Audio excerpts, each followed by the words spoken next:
All Word, right. baby. The tweet is sent. All right.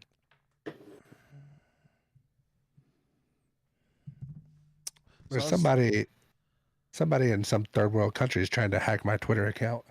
oh Got yeah. like 2 notifications like the last 10 days about it. I had to add 2-factor authentication.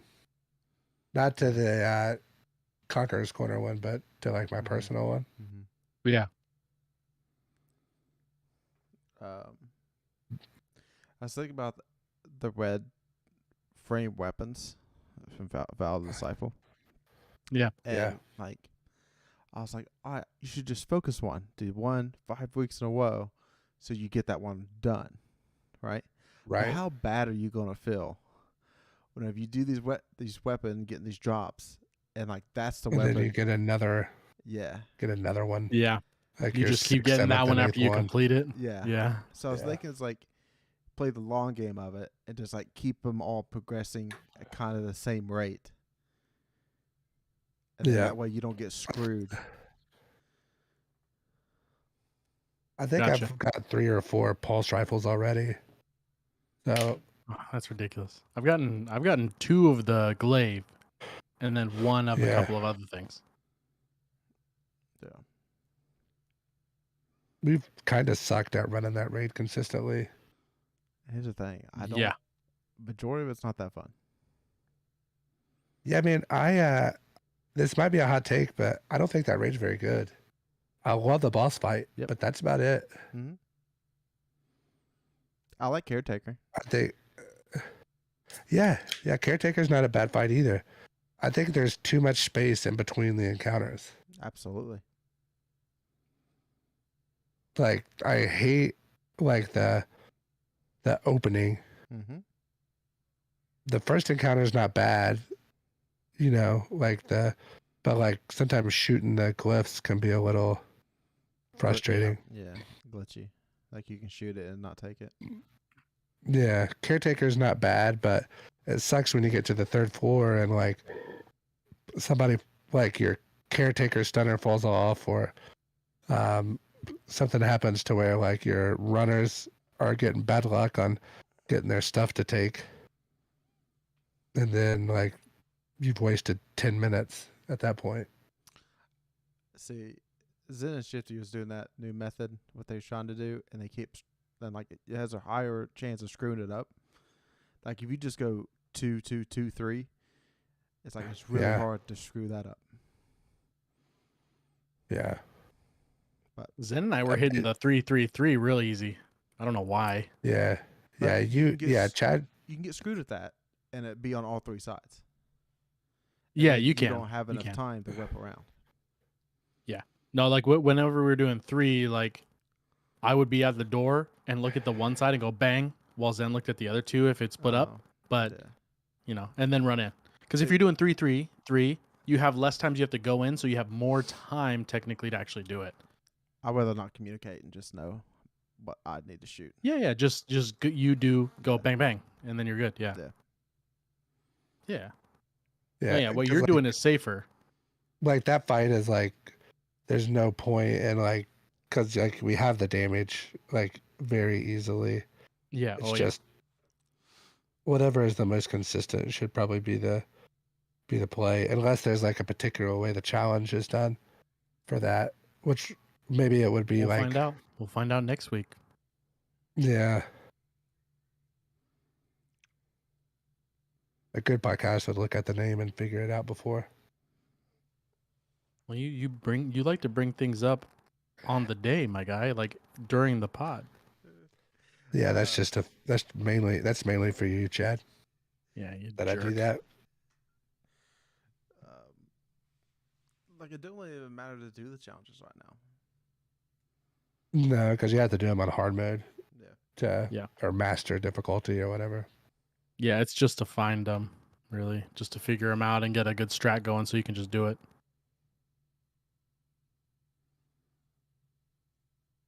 I just wish the. I think I'm at plus 17 now on my artifact, but I'm not. I think I'm only like 58 or whatever on my power. I think.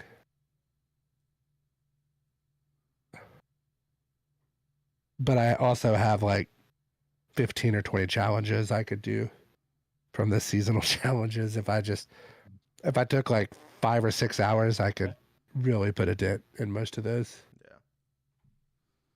Like I don't think I thought I've only done like one moth. I know that's like one of the challenges. It's like do like 3 moths and 3 Yeah. dark. My issue is like we played so much those like first week or two that like I need a little bit of a break, which I've taken. So like I'm getting ready to ramp back up, but now like everybody else is taking a small break. So it's kind of like I don't know.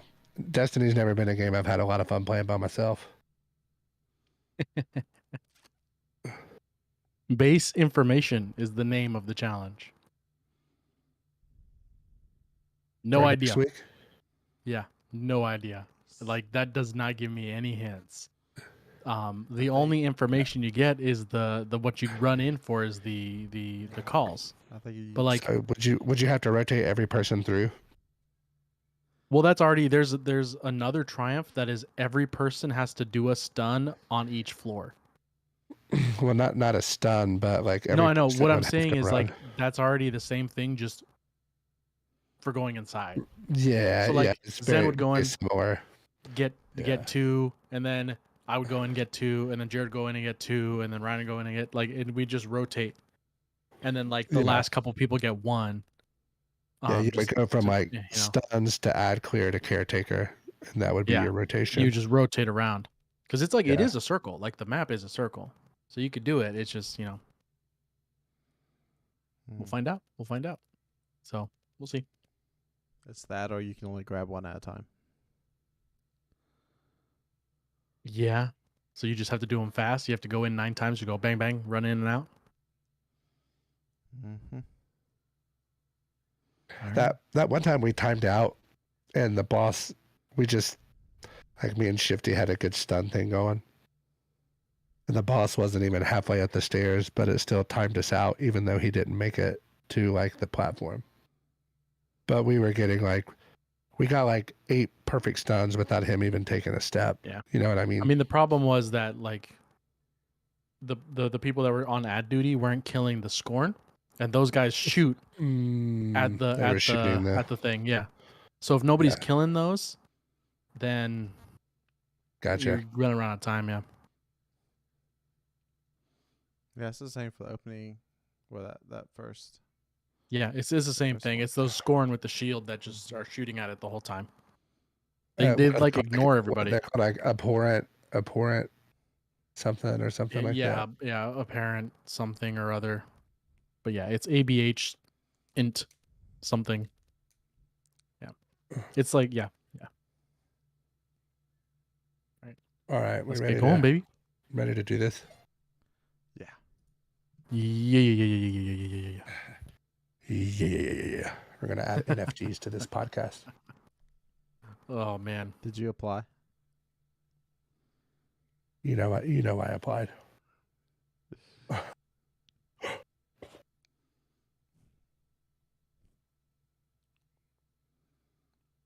Jared, are you ready? Yeah. All right.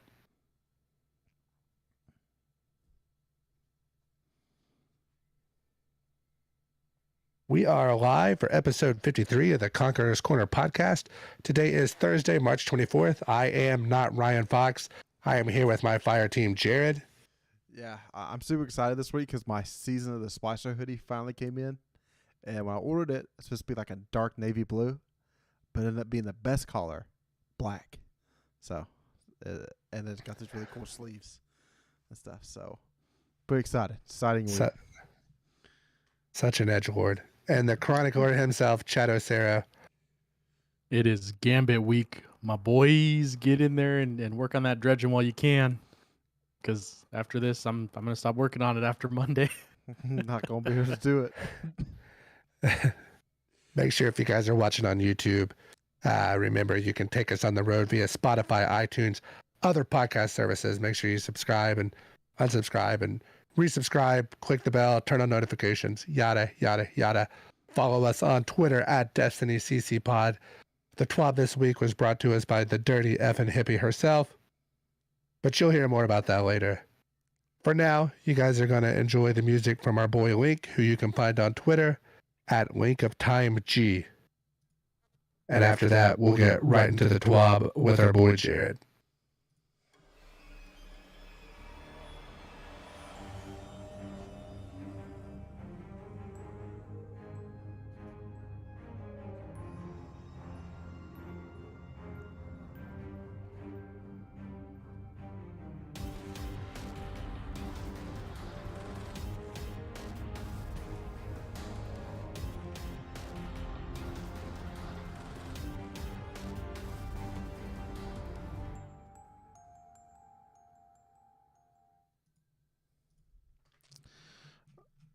All right, everyone. Episode 53 is paired with a quite very light TWAB this week, and not a whole lot going on in the Destiny community this week. But we can probably drum up some drama and band hammers to talk about later on.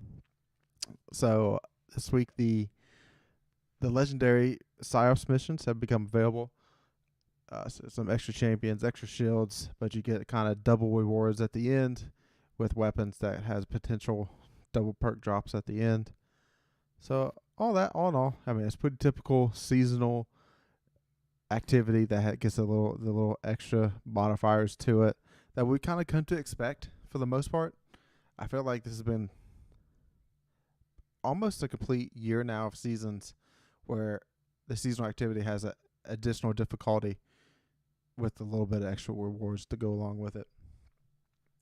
But I do feel like these rewards are kind of lackluster now because those weapons are craftable.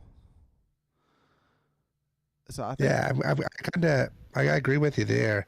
Pro tip: if you're on the Cosmodrome version of this map, you can run back to the fan, get a loading zone, and run back in and get double rewards from those chests.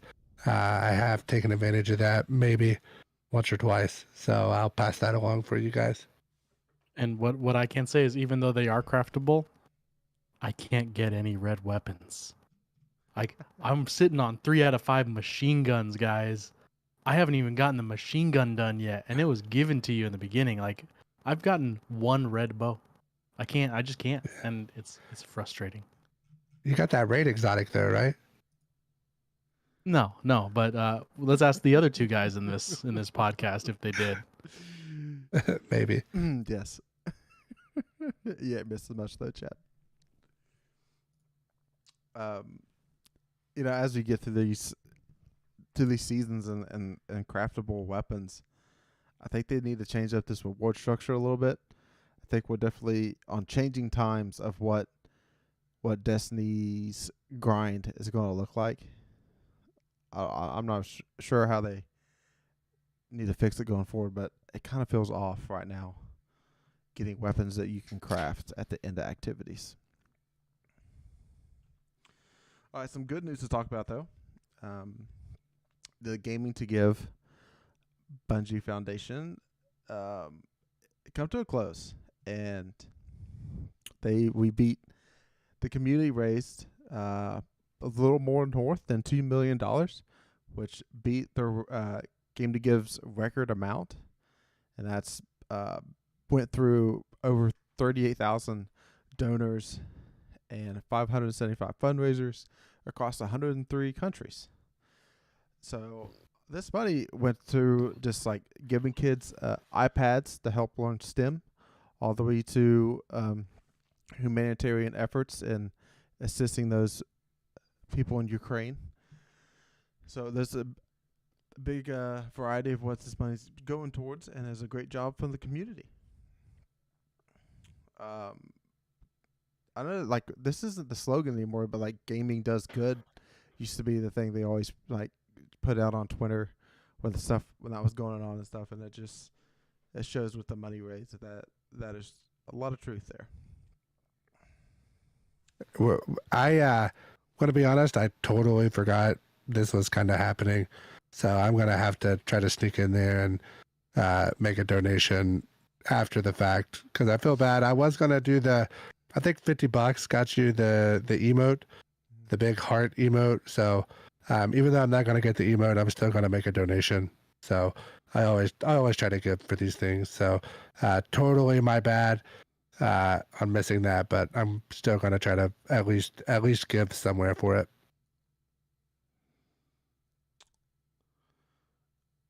All right, next thing is a little bit of a negative that's going on in the community, and this is a little clarification on account security policies. So last year, Destiny security team updated the policy about taking action against account recoveries and account boosting services. And now they're diving a little bit deeper into that. And just a little quick recap of what this means. There are account restrictions and banning policies article in terms of service. It is referenced that players agree to not allow access to their Destiny 2 accounts to anyone outside of their umbrella of ownership. Account boosting also falls under this restriction scope, which is where players will relinquish their accounts to boost their light levels and earn certain high-level gear. And this puts an unfair investment based on how people would normally go through the game acquiring this. I do not know what account boosting is. I tried to look it up. Yeah, so I think boosting is it's just basically another term for recovery. Okay. So what they look at is, from my understanding, as somebody that's done about 5 whole minutes of research on this entire topic, is that what they're looking at is not, you don't have to worry if you're, let's say you're a person that travels for work, and let's say 1 month you have to travel to Vegas for a conference, and you access your account via, let's say you take your PlayStation with you or your Xbox, and you go and you like access it from a hotel. What they're looking at is multiple accounts being accessed from the same IP address, is kind of what I have seen. Don't know how accurate that is, but that's kind of what the parameters have been, based upon my very elementary research. So basically, don't pay somebody to take your account through a raid or to recover your account and go through trials, because if they're doing it for you, they're doing it for multiple other people. And if they're recovering your account with, 10 or 20 or 30 other accounts, it's going to get flagged and you're going to be likely part of this ban hammer. It's just not worth it. I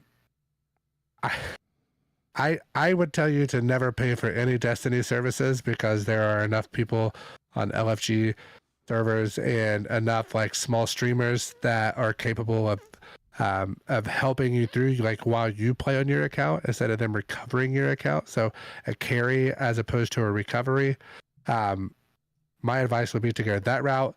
Never pay somebody to do it. If it's anything PvE related, just send us a message on Twitter at Destiny CC Pod, and we'll help you get through the content.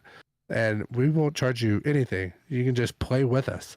And there's not very many things that we're not capable of carrying you through, no matter what your skill level is. I feel pretty confident in saying that of the 3 of us. So just don't do it. It's not worth it. You play thousands of hours, and say you really want that Adept Astral Horizon shotgun out of trials, and you pay somebody to recover your account and then you get banned. That would feel really bad. So just don't do it. It's not worth it. It's against the terms of service that you agree to whenever you log in. And like I said, PvE related, I feel like we could help you out. PvP related, we could probably point you in a direction to a raffle or something you could enter. I feel pretty good in saying that. Mm-hmm. Yeah, for PvP, if you just want people to be a part of the pain to suffer through, I mean, I guess we can be a part of the pain, but we can't carry you nowhere. We're not carrying to the lighthouse, but we'll be there to complain with you. That's for sure. Yeah, we're really good at blaming things that aren't us for why we can't get there. At least I am. So I won't speak for the other guys.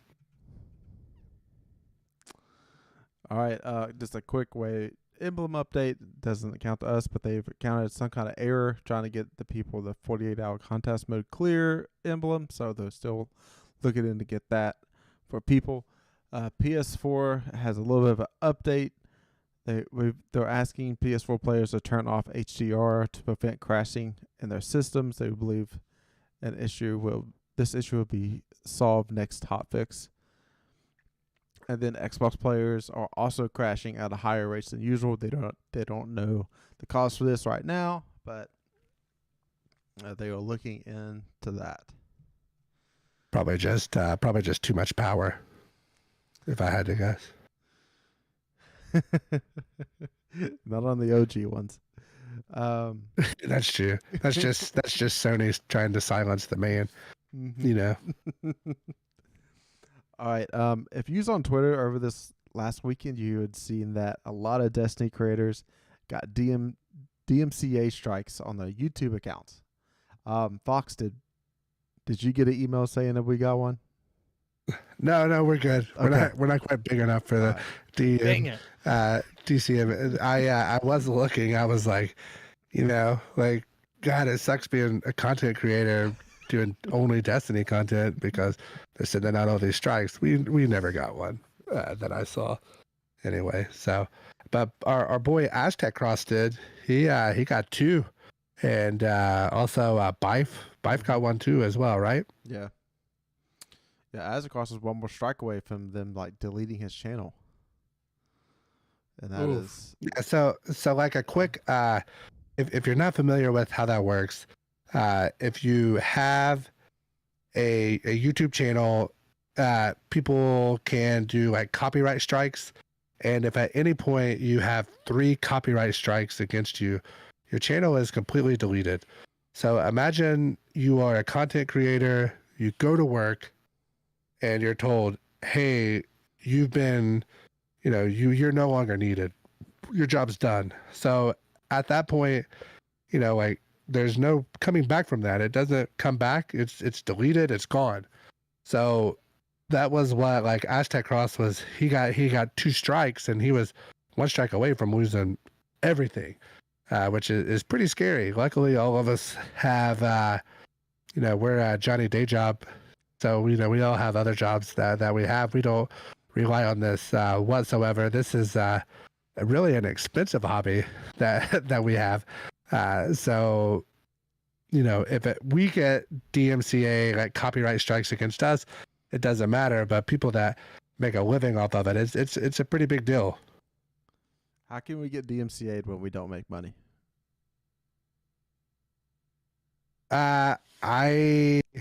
I'm gonna be honest with you, we probably can't. But it does is it stops us from making a channel to where we're like, man, we really love Jay-Z, so we're gonna take Jay-Z's songs and we're gonna re-upload all of Jay-Z's songs under our channel, and you can come here and listen to them without ads. So that's kind of what because if I recall correctly, the way it started, at least what I saw on Reddit, Thursday or a couple of days ago, it was people that had re-uploaded the Destiny original soundtrack songs onto their channel, and they were the first ones that got hit, and then Aztec Cross and Bife got hit after that, and then there wasn't really a whole lot more.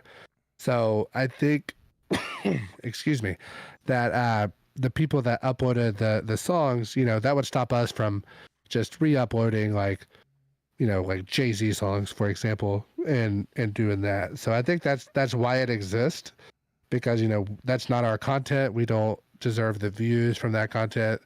Views lead to ads lead to money. So that's kind of how the game works. Yeah, so even Bungie themselves got a copyright strike, and they got a lot of rumors was flying on the internet of how this even happened. So Bungie wants to set the record straight. So Bungie has a company that helps them out called CSC, and they're partnered with IP Protection, and it's not them who issued any of these authorized takedowns. And Bungie does not use a script to apply these takedowns, and that they all reviewed by in person when it comes from Bungie issuing takedowns. And Bungie has investigated the claims of suspicious takedowns and found that several strikes were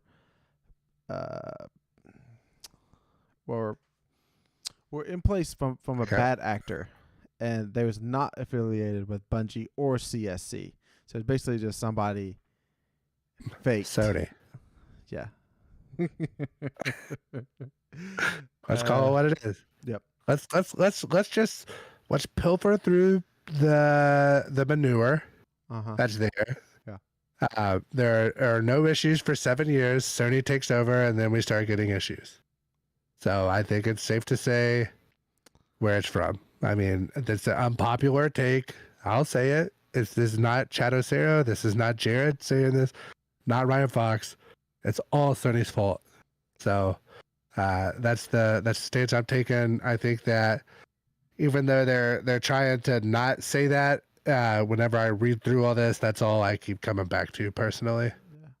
I mean, Sony's never pulled a Nintendo, right, where they took down copyrights for people uploading their video game play. But Sony's very stingy with letting other companies use their IPs. Like they're very stingy with Spider-Man. Oh yeah. Yeah. Yep. So I can't even play Spider-Man on my computer. That's. yeah. I'd love to. Man, Mike, my son would have loved to watch me play Spider-Man. So you think about that, Sony. You think about 2-year-old Lincoln and him not being able to watch his dad play Spider-Man on his computer. I guess, could you get a Spider-Man skin on Fortnite? So I know the glove. Yeah, I I think think they that's finally took the gloves out of Fortnite, but I think you could do it that way. Yeah. It's leaving too much money on the table for that one. Yeah, Fortnite can get away with a lot of more stuff than any other game can. Especially now that no building was the data mine to be not going away. It's not like a limited time playlist. It's a full time playlist. Yeah. I've watched a couple streams and it kind of looks fun playing third person and no building. That I've considered it. Yeah, man. Yeah, but if I went like 6 years or 5 years or however long that game's been out and never downloaded it. Yeah. So like I kind of want to keep that streak alive, like Chad just never being to Walmart streak. Like Yeah. I hold that close to my heart. So I'm trying to hold it, but they're getting close. All right. Just a few other quick notes about the original soundtrack. What Fox mentioned. So it can be the original sound the song that Bungie has already released and posted elsewhere publicly, and then the content cannot be monetized, and the creator needs to obtain permission from Bungie by contacting licensing at Bungie.com in order to have these in their YouTube videos or use it for other content. Remember, they kind of got into a little bit of a weird place with. What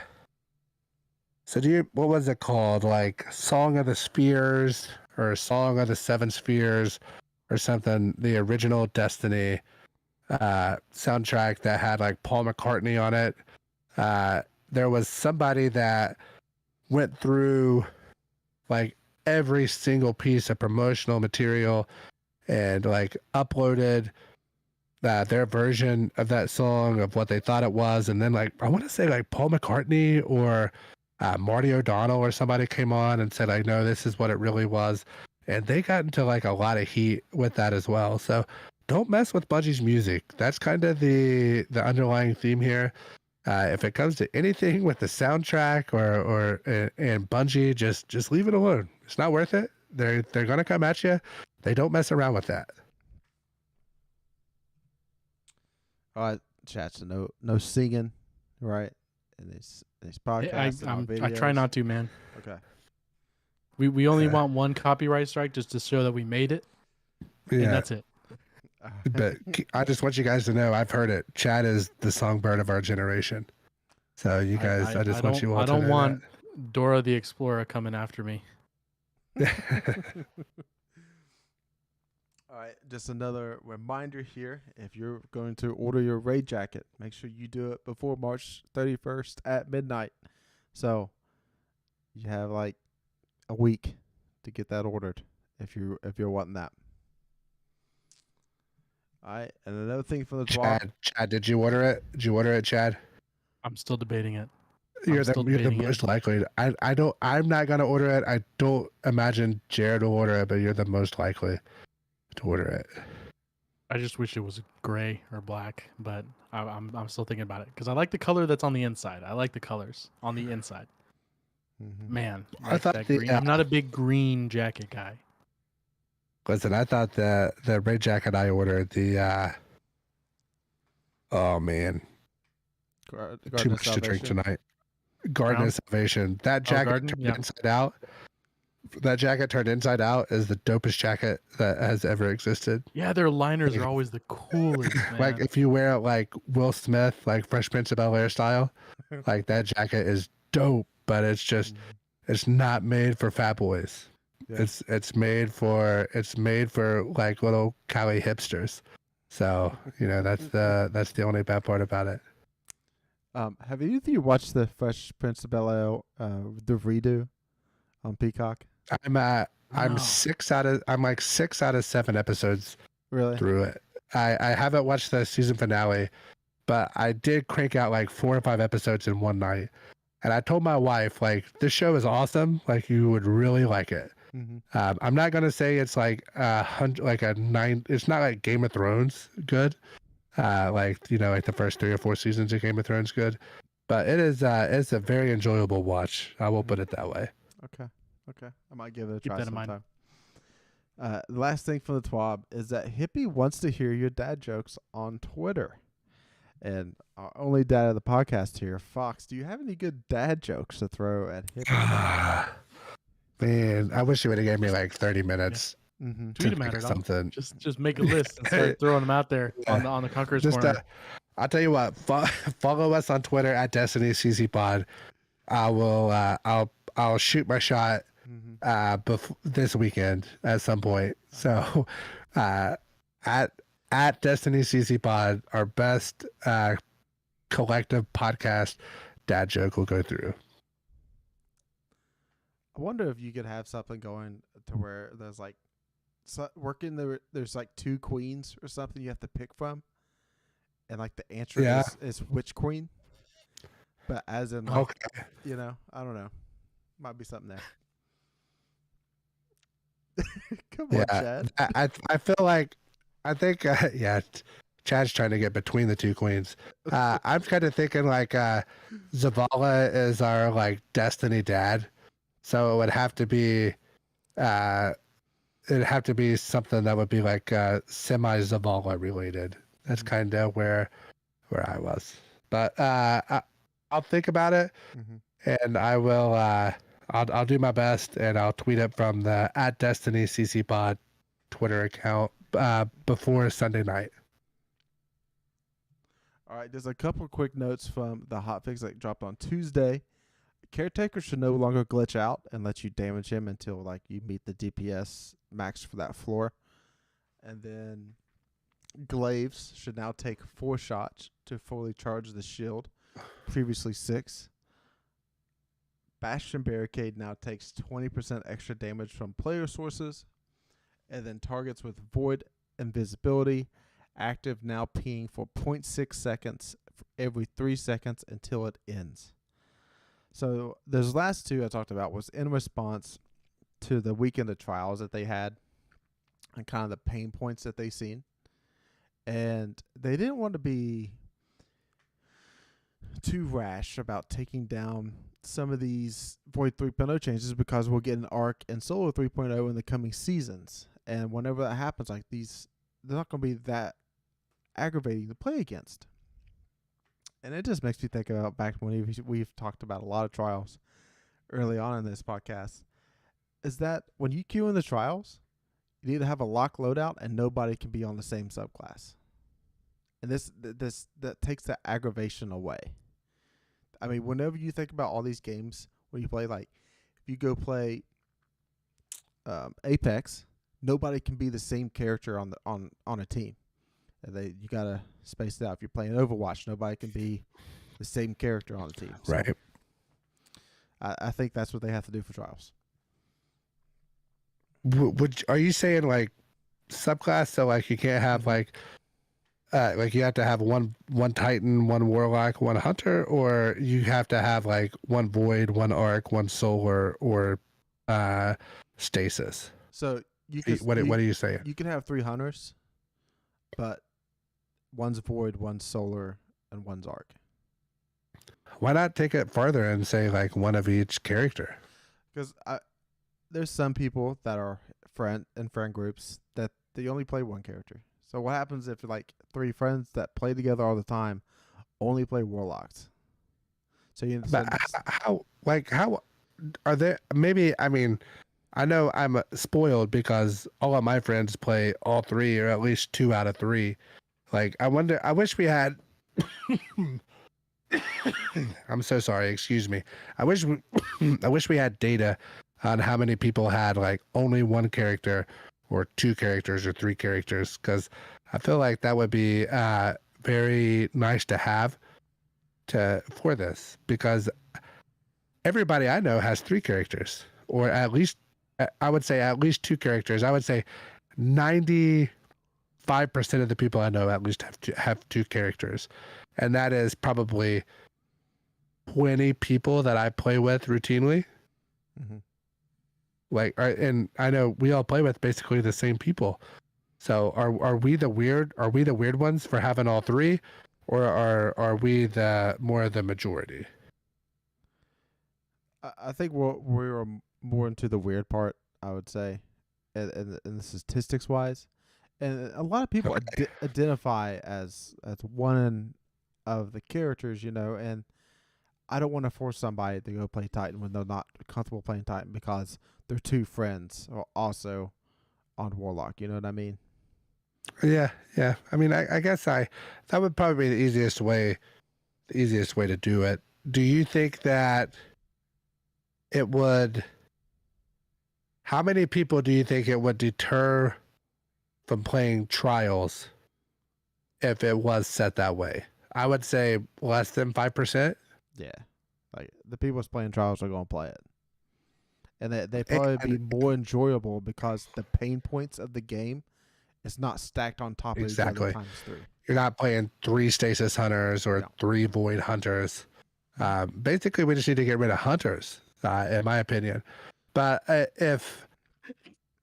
do you think that if we went ahead with this, and for example, like, whenever we have, do you think it would, for some reason, Bungie seems to care way more about matchmaking times than I do, or I would say collectively as this podcast does. Do you think that would put them outside of their parameters if somebody like came in as like a Void Hunter, right? So that's the majority of players. So they're going to have to match with 2 other subclasses. Do you think that would put them outside of the parameters to where they wouldn't want to do that? The fix you would do is that you would have to show queue times for that tree with that subclass. Similar to how like Overwatch does with like healer, tank, or damage or whatever. Yes. And then you could offer additional reputation earned if you're on one of the other less popular subclasses. Right. Like you were like if you were running like, so probably what, like a Solar Hunter would probably be like the least like one of the least ones. So on that one you were like 1.5 or 1.75 times glory or whatever, or and then yeah. I mean, I would be down with that. I mean, why not use that Trials Labs that we have? Why not use that for this, right? I mean, that's what it's there for. Yeah, I don't know why they haven't experimented more with like that end of the game.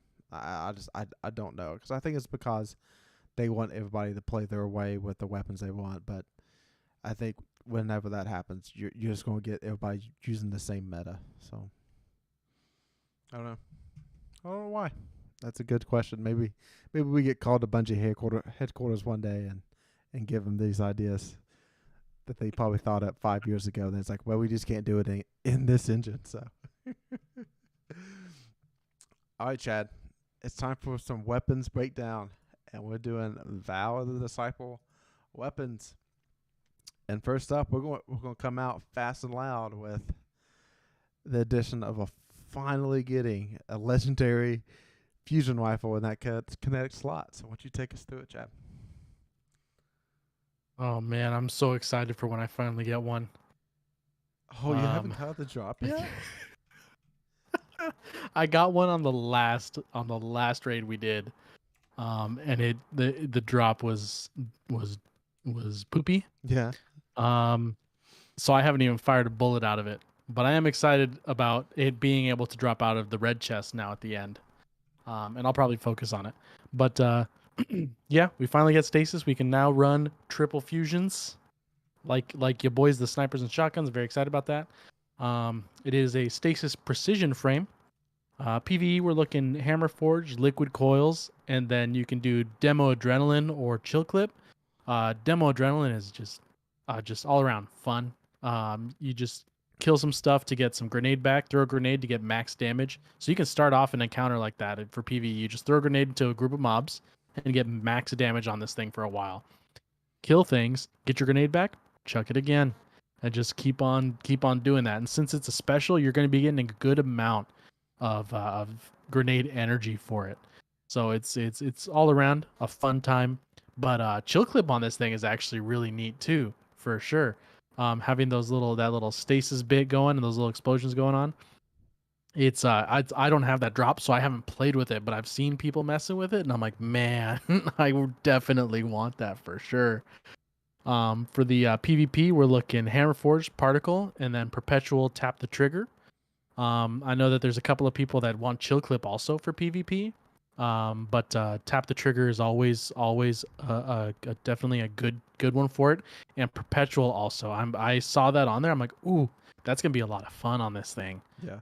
Having that extra was the stability and handling, right? And then oh man, Yeah. just that stability and handling is gonna be great. So I'm definitely excited about getting that, and it's gonna be tough because I'm like, do I want to have two crafted with the perfect rolls for each setup? Or because I'm not gonna want to reforge the one that I already have. Yeah. I'm just gonna have two. Yeah. Okay. But yeah, I'm definitely excited about getting those. Hopefully, get them soon. Get them done in the next 5 weeks minimum, or I mean maximum. The other thing this guy.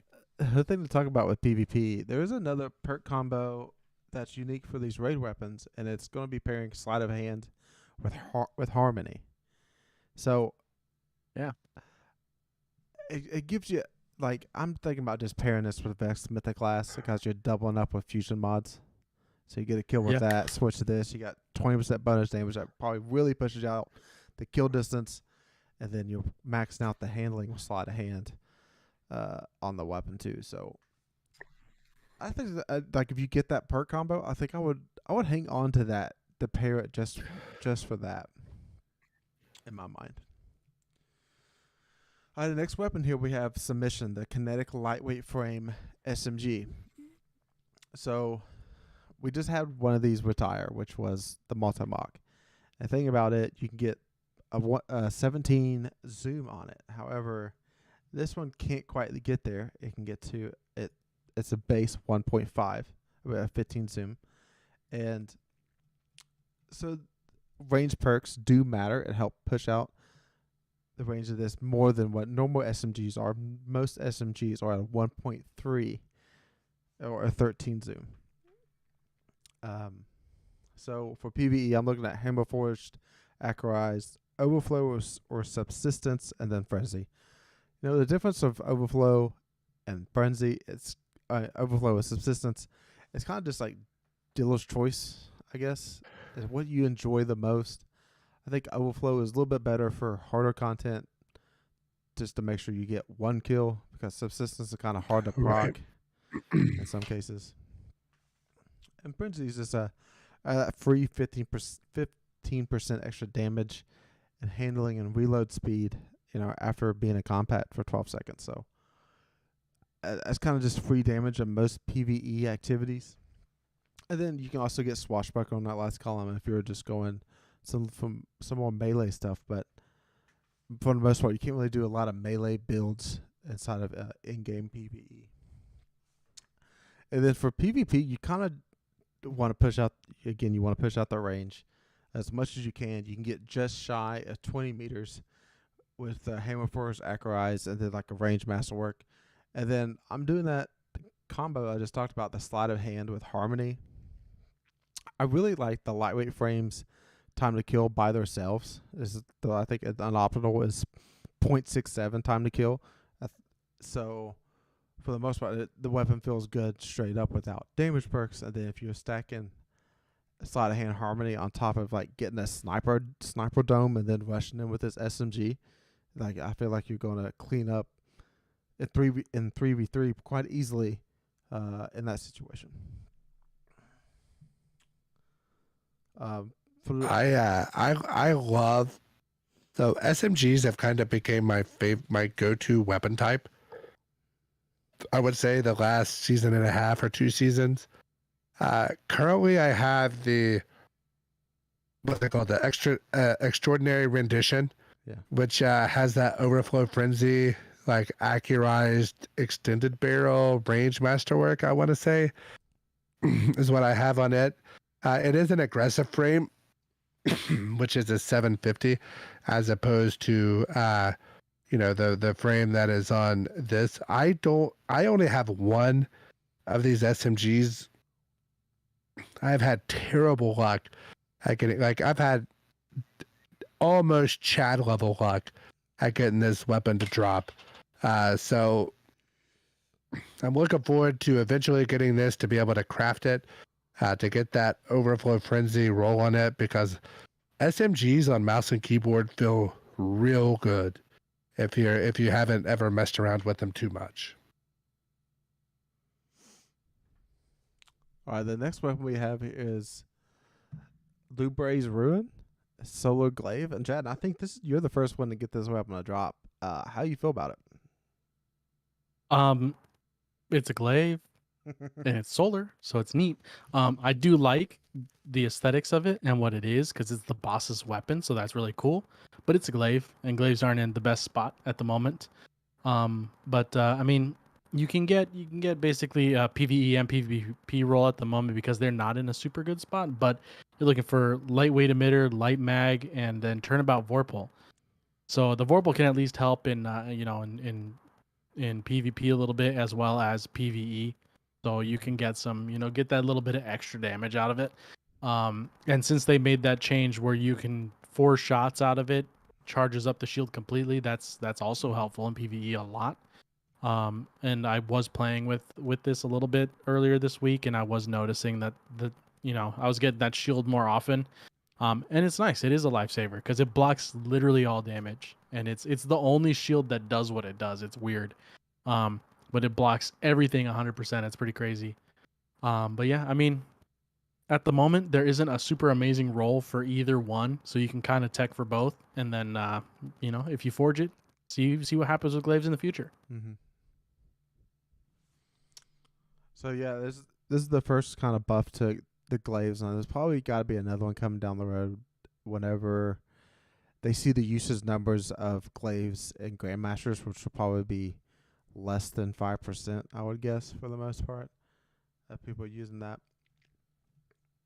All right, the next weapon is Forbearance, and it's an arc waveframe grenade launcher. This thing is pretty stacked. I think it might be the best gun of the raid, or the most fun gun to use of the raid. So with breach action grenade launchers, you want as much reload as possible and handling as possible. So for PvE, look at that quick launch, high velocity rounds, and then ambitious assassin and chain reaction, or the stats and one for all combo. I've had the other wave frame grenade launcher with the stats of one for all combo, and that is from the seasonal activity. That's explosive personality, and I love the combo together. So I would actually consider whenever I get around to crafting one of these. It's going to be a hard choice between the chain reaction and the stats in 1-for-all combination. And have you all got any of these Waveframe grenade launchers with that combo, or this one with chain reaction? I've got 3, and 2 out of the 3 have surplus rampage, and the other one has sleight of hand rampage. So I have like nothing to compare it against whatsoever.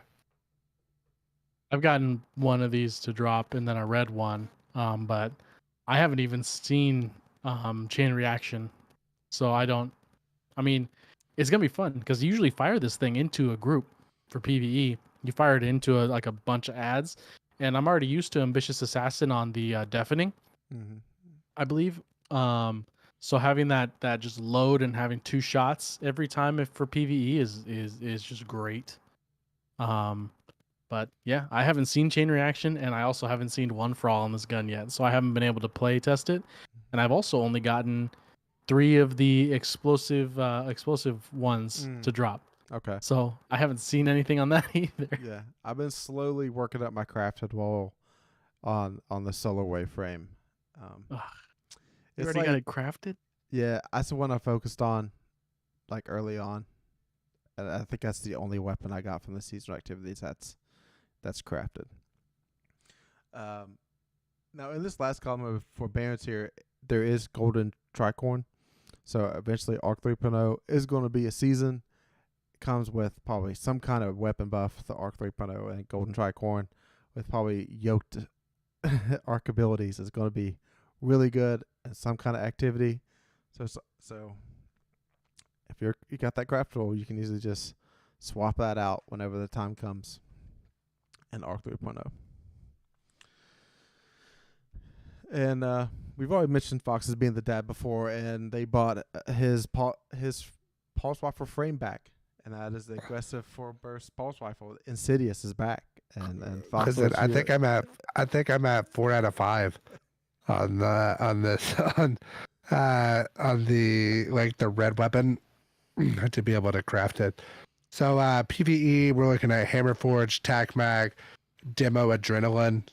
Man, that Demo Adrenaline is just sick. If you could get it, I don't have this roll. I'm just looking at it, kind of salivating. I know, Jared, me and you spent a lot of time on that the first boss encounter in the dungeon. The trials, the 9 dungeon. Yep. That I can't think of the name of right now. Trying to get that judgment hand cannon. There it is. Thank you, Chad. The prophecy dungeon. Trying to get that judgment hand cannon as an adrenaline demo roll. So the thought of having this pulse rifle, especially in this like unstoppable pulse rifle season, it's just sick. PvP, extended barrel, flared magwell, rapid hit, and then either rampage or adrenaline junkie in that last slot.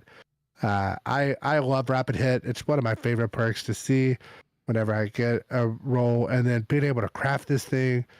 Man, I'm so close to being able to do it, so looking forward to it. I think this is probably the best all-around weapon to pull out of this. I think Cataclysmic will be the most useful weapon at some point down the line, just because like linears do like nutty damage right now, and some of the rolls you can get on it.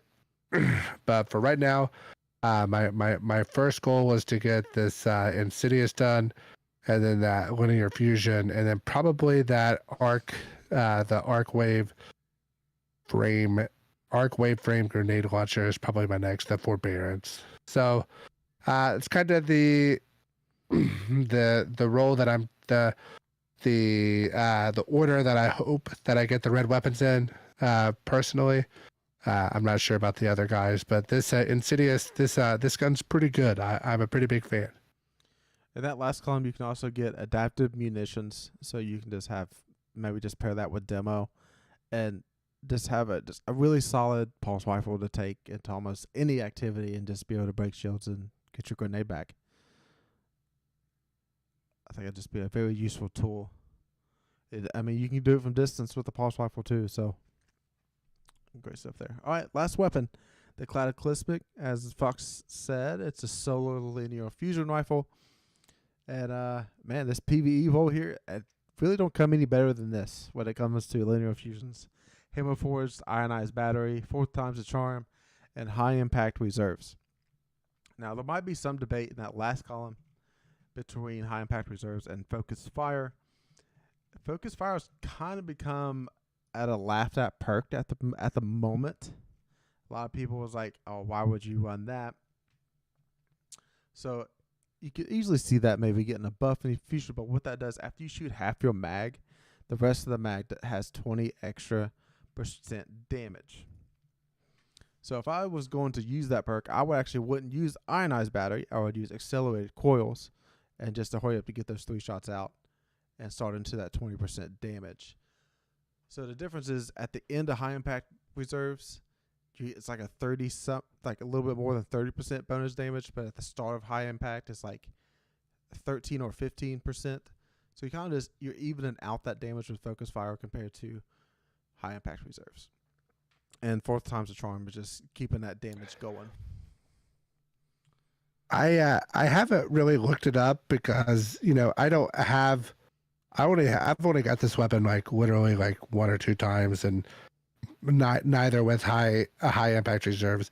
How does this gun compare with Reed Regret? Have either of you looked it up to see how it does? Like that triple tap Vorpal or triple tap firing line, or there's a couple good rolls in that Reed Regret. So have either of you looked it up to see how it does, like as far as like sustained damage? So firing line with triple tap is going to be the highest damage output for a linear fusion because you automatically get the 20 on your first shot. And you're getting right. So no matter what, like if you have that roll, this isn't going to touch it unless it's Solo 3.0 season and we have like the volatile rounds that we have now as solar or with a solar instead of void. Yep. Okay. And not to mention, like, they want you to be monochromatic. So if you're on a well lock, making a solar well to get Fauna Might with solar, using Cataclysmic over something like that. I mean, that's just kind of what you're going to have to keep one in the vault for, is basically for that only reason. Yeah, because I mean, right now, like, that damage is like, like Izanagi Rocket or, that. I tell you what, man, that, like, especially in the new raid, that Vow of the Disciple, that final boss, that Reed Regret with like triple tap Vorpal does some pretty good damage as well. So that's kind of the firing line's better, but that particular boss fight doesn't do real well with firing line because you're kind of spread out, avoiding that rush attack that the boss has, Rolk. So I don't know. Just different strokes for different folks. Mm-hmm. But it's never a bad idea to have different ways to deal damage. You want the burst damage, sustained damage, yada yada yada. All right, for PvP, just Hammerforged, Liquid Coils, successful warm up, and then box breathing. So aim down sights, proc box breathing, 1-shot body. Then you get successful warm up, and you have like that super speed up charge time, and just go on using all 5 shots. Then I would say that linear fusion is like by no means the most popular thing to use in PvP, but it's something. And if you're just like pairing this with like a mid-range weapon and then like maybe a shotgun and your heavy is a linear fusion, so you kind of just cover all 3 lengths in 6s, grabbing heavy ammo. So, but I'll probably just choose a rocket over it majority of the time. All right, that is it for Vow of the Disciple raid. As we kind of mentioned through here, you got to get 5 of these red border weapons before you're able to start crafting, and that is a tall task for most people. It's definitely been, I think I'm only at maybe 2 on 1 weapon. Haven't had a lot of luck with this, but also I haven't really been grinding it as much as other raids. So you have a while. to acquire these. Probably got another. How long is it until the next raid? 5 months. So. Yeah, I would say conservatively 4 to 5 months. Yeah. Yeah, so you have a lot of time to grind this out, and then a lot of people is going to be playing it, especially when the master version comes out. All right, Chad. Volk. We finishing up his story today? Oh yeah, we are. He's still in the pit, talking to the witness, having the witness give him some hallucinations and stuff. And let's see here. So we got starts off with the witness. Your father, he feared your anger, feared you, because he knew what I could become. He knew what burdens flowed through my veins. He too felt them, lived them. I am a boy. My father skewers 3 stalkers in front of me. His eyes are crimson, his sharpened teeth bared as he moves to bite their heads off. For a time, my father embodied what I felt inside. I looked up to him, believed I could confide in him. He felt a bloodlust and he despised the regime. But as they did with me, the others began to see him as a liability. So he softened and softened until, in my opinion, he degraded to the Libraean equivalent of fetid rot. And so you treated him as such. I stare into the face of my father, his severed, shattered hand held in mine, dripping with what once stayed within. A consequence of weakness, his own. In search of my father, I reach the final hiding place of my clan, devoid of active life as were the rest, but filled with tokens, trinkets, heirlooms they left in a hurry, all who remained, and I know where desperation takes them, the same place it took me. The Abyss. The Abyss, the artificial crack in Lubre, separating the desired from the undesired, a crevice devoid of all but a strand of concrete to connect the halves. There, amongst the brush that conceals those approaching, I find them, trembling, unsure of what would come next, regardless of encouragement from Father. He seeks to ferry them into the city of Lubre unnoticed, through the tunnels below. How he plans to do this, I do not know, but I do not intend to find out. My emergence from the deep forest was unexpected, or so my father claims. Mother is here, clan mother is too. I do not see many other familiar faces. They have been worn down, beaten, broken, in search of a forever home. I must give it to them. I must. But they plead, they reminisce, they appeal. They claim to love, to care. Mother brushes my arm, touch it designed to evoke my inner goodness, one I am supposed to have forgotten. She apologizes for my exile.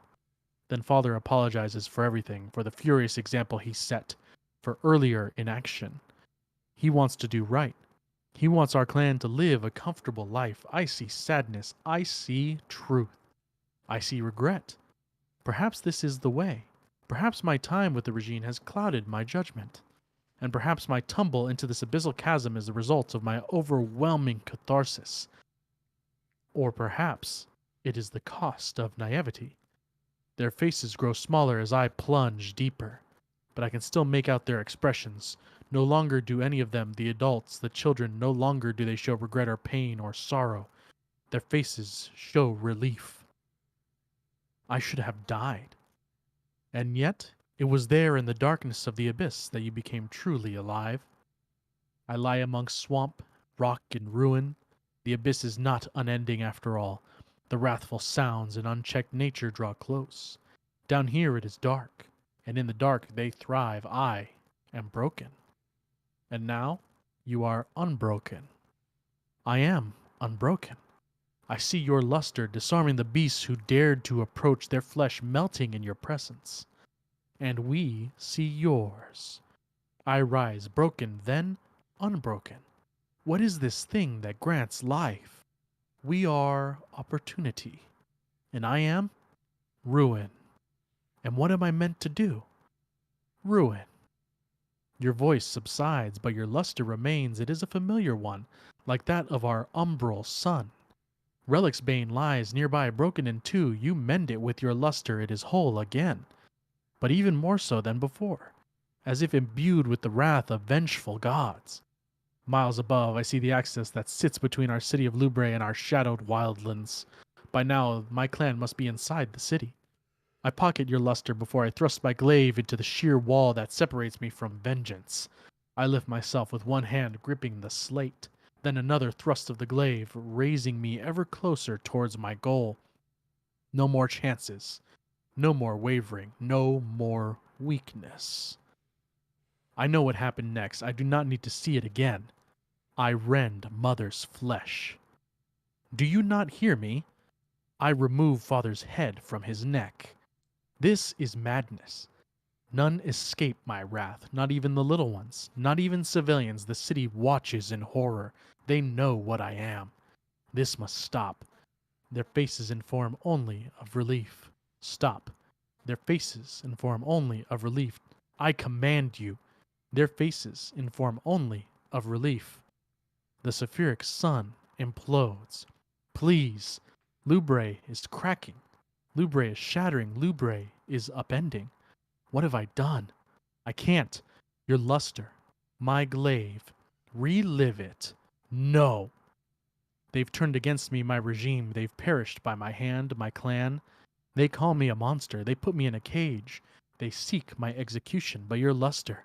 I see it even though they took you from me. You guide my hand. You free me from these chains. You find me again. You return to me my glaive. No longer Relic's bane, serving only one final purpose. Lubre's ruin. A shattered sky, a planet convulsing. Our existence upended. Their folly was their intended salvation, siphoning light from the sulfuric sun itself. I use your luster. Turn their technology against them like a backfired pistol. After serving them, protecting them, fighting for them, surviving for them. A shattered sky, a planet convulsing, tearing apart. One Lubraean remains, but not for long. What have I done?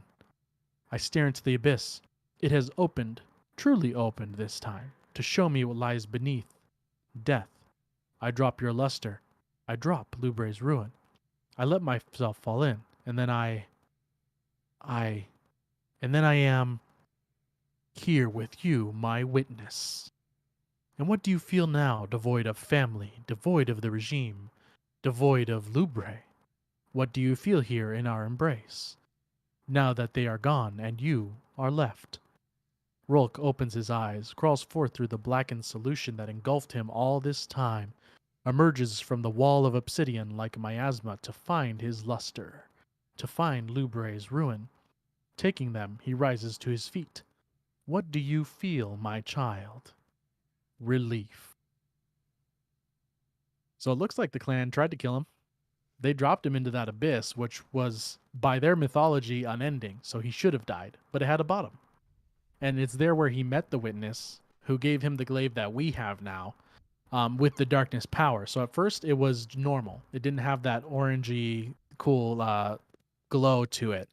But as soon as the witness gave it back to him, it had that, and he just went up top and started massacring people en masse. They locked him up, and he said, you know what? Never mind. And the witness just undid the chains, gave it back to him, and he killed everybody. Wow. Ooh. Man. Yeah. I'm glad we put him down, and he was locked in Savathun Stoneworld for a very long time, is what it Oh, we'll sounds talk like. about that. Yeah. We'll talk about that. But, jeez. Massacre his whole clan. Yeah, I mean, like, you shoot bullets at them before we go into DPS mode, they don't even have immunity. It just bounces off of them. It doesn't even say anything. Like, most of the time when you get, like, hit a hitbox, it says immune. Yeah. Him? Nothing. Just nothing. Yeah. So, chat, would he have the highest body count of any raid boss we've ever taken out in its history? Oof. I don't think so. He only caused he only caused the death of all the people on Lubre, and we're not entirely sure of all the other civilizations he's been to. Mm-hmm. Because he has killed a lot of people. But we don't know all of them. We also don't know how many like Savathun and Zivu and them have killed, but we do know that it's a lot. Yeah. I would say that they're fairly in line with each other. Mhm. The only reason I would say he did more is because he's been around for longer than them. Yeah. And we'll get into that too. We'll talk Okay. about that and and get there. Mhm. I think next week once I figure out which one I'm going to start off with first. But he exists before the hive as they are now when they're still krill, and there's no real date to how long before then, because he kind of like the witness sends him from place to place as his wrath, just enacting I don't want to say a purification, but I think that's what he calls it, like purifying the universe of specific people and making Mhm. sure that they don't have to suffer anymore. Potential suitors yeah, for the like- traveler. You make sure to wipe those out. Yeah, exactly. All right, it is time for the mailbag. And first question here: where would you rank this raid, Vow of the Disciple, in Destiny 2? So what? I guess we gotta rank the raids like how awesome they were when the raids first came out. Correct? I think that's probably the safest thing to do. Yeah. Yeah. So like, probably what the third best trade, fourth best trade maybe. Okay. Are we all agreeing that Last Wish is number 1? Yeah. I would definitely think Last Wish is number one. Is there any argument to that? At the time of, I don't think there's any argument of how great the raid was, like when it first came out. No, I think we're all in agreement on that. Okay. And then, what's number 2? Because I think this is where I don't know how to feel about like the Leviathan raids and the raid layers. This seems so different to what we have now. About when Yeah. when they came out and like how powerful we was then compared to how we go For through sure. raids now. Yeah. So, I mean, I guess like Leviathan versus I don't know, because probably like you would have to think that what was the one with Anarchy, the final boss, Scourge. CAP. Yeah. Scourge was probably the second most liked raid, right? Liked raid, yeah. It was very well liked. Is that crazy to say that Scourge would be second? I don't think so. I don't think you're I think crazy. most people So- would be happy about that. People are so happy with the weapons that season 2. They kind of hold that raid higher because of that. Yeah, Yeah. because dude, that raid had dope weapons. It had the Threat what level, was baby. Threat level yeah, what? threat level. Midnight. Threat level what? Threat level midnight. Coming in and because it was basically the kinetic version of the Icolos SMG that had Mhm. that on there.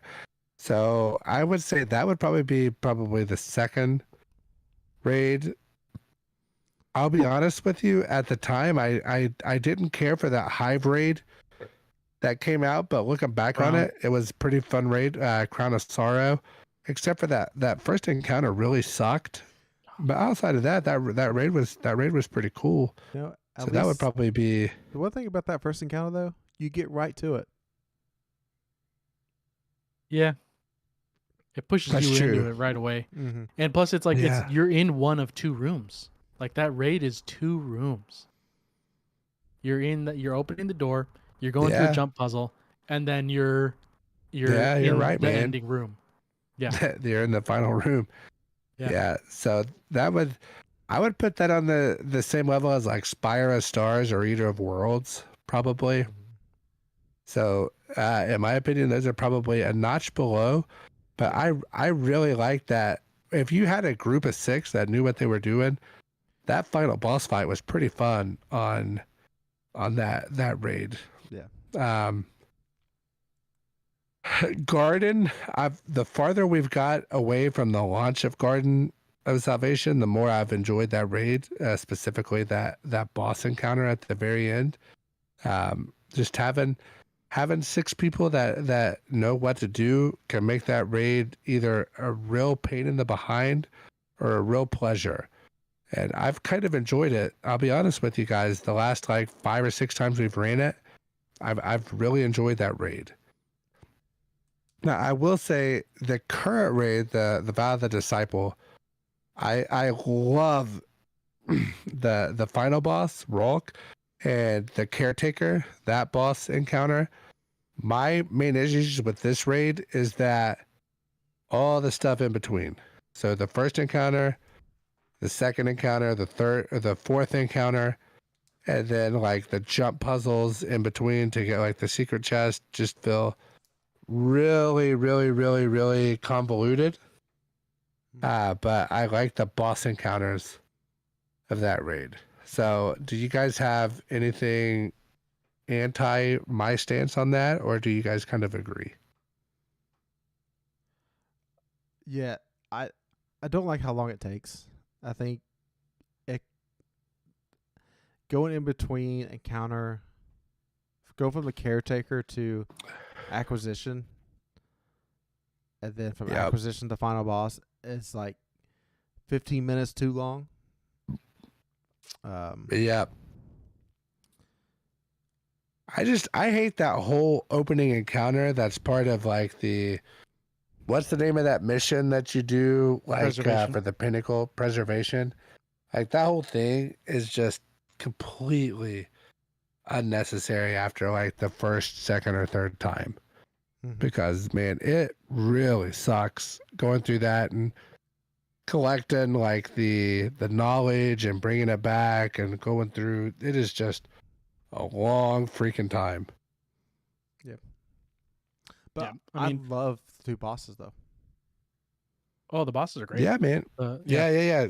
Caretaker's sweet. The final boss is probably, is it the coolest final boss fight just because like you don't stand in one spot and do damage and I think everybody kind of has to do something? That's definitely it. I think I think you guys especially like the boss encounters so much in this because everyone has to be engaged.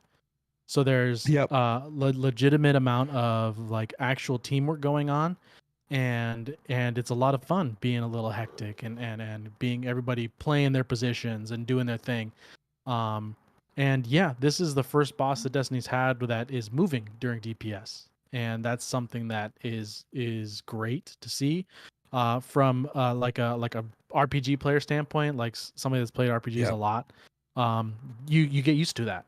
And in a shooter, it's hard to do because they're like, how do we do that? And it's like, well, put them in a boxing ring, and make everybody he'll stand still sometimes, but like we got lots of tools that either make a crit box on the enemy, will debuff them so no matter where we hit, you're still doing a good amount of damage.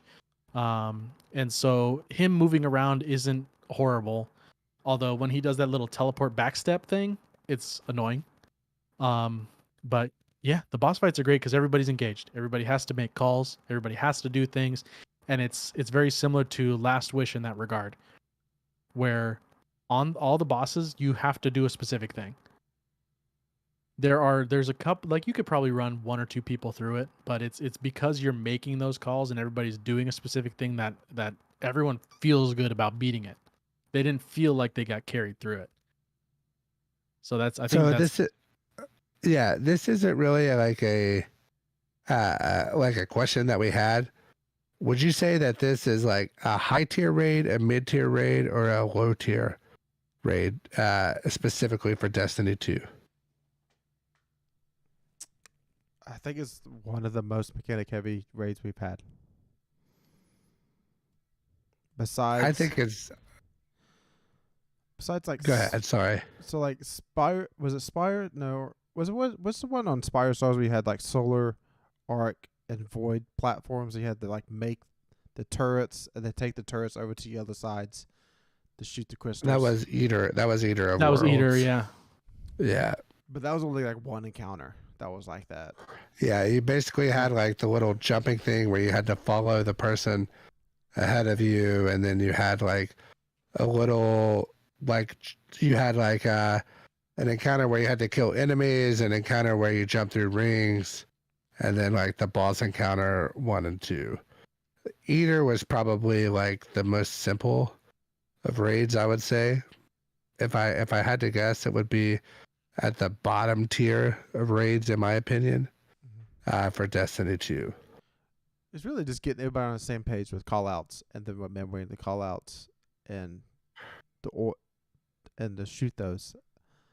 It can get quite hectic in this game, especially like I think this would be very difficult. I mean, glad that console can now type in chat, but like if we still on the Xbox days, how difficult it would be to remember those symbols, because right now we type it just in the chat, the symbols to remember. And when I do when I'm in that raid, I turn my HUD on to what the text chat is always on. It don't fade away, so I can always see what the callouts are. So I think this is the most. I mean, I never did Riven legit, but this is the most difficult raid mechanic wise. Number 1 to me. I think the thing about Riven legit is you can still carry a couple people through. There's only a couple people that need to make calls. And this one, like on the boss, you have to have at least 5 people that are legitimately paying attention. Like you can carry one person through the boss, but the other 5 have to be doing stuff. So it's yeah, I think there's a lot of technicality to it. And I think that's a lot of the reason why it's hard to get a raid group together for this one, similar to I want to say King's Fall. Because there's everybody has to play a position, and like on the boss, you can't choose to be taken or not. You just are. And a lot of people, like, I don't want to say are scared of that, but a lot of people just like, well, I'm good at shooting stuff. It's like, yeah, man, but you know, you're in a raid. You got to do something. Right. You know? Like you can't You don't have a choice. Just call ads or whatever. Yeah. I don't know, man. I think this raid is like a mid-tier raid. I think it's the best final boss encounter. But I think the rest of it's pretty whack, in my opinion. And I feel like I'm the only one saying that right now. I'm interested to see in like 12 or 15 weeks from now what everybody's thoughts on this raid are. So we'll put a pin in it. I'm more than likely wrong. It wouldn't be the first time, won't be the last time that I'm wrong about something. But question number 2, which weapon should I focus on when buying my red bordered weapons?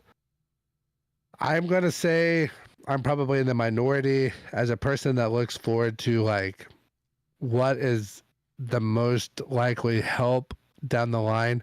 I'm going to say that linear fusion rifle Cataclysmic is probably the one that I would look forward to focusing. If you're a PvE person, if you're a PvP person, I'd probably look at that Insidious, that rapid fire pulse rifle. I think I'm going to be in agreement with Chad here.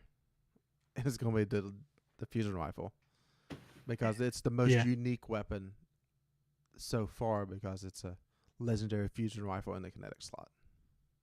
Yeah, it's for me. It goes fusion first, and then the grenade launcher. Those are going to be like my number 1 to 2. Those are going to be the first 2 that I do. Partly because Arc 3.0 coming out, and also because we don't have any Arc wave frames.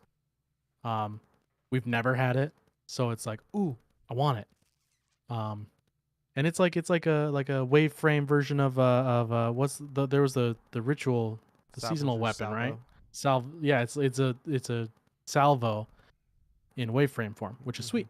Yeah. So I definitely want that. Yeah. Next question, thoughts on the crafting material change. I assume that this is a question in regards to like the TWAB last week about how they are increasing the like the ruinous element and all those things up to like 1,000 as opposed to 250, and then next season we're going to get rid of it. I think it is a great change. You can tell that this entire crafting system was changed last minute, in my opinion.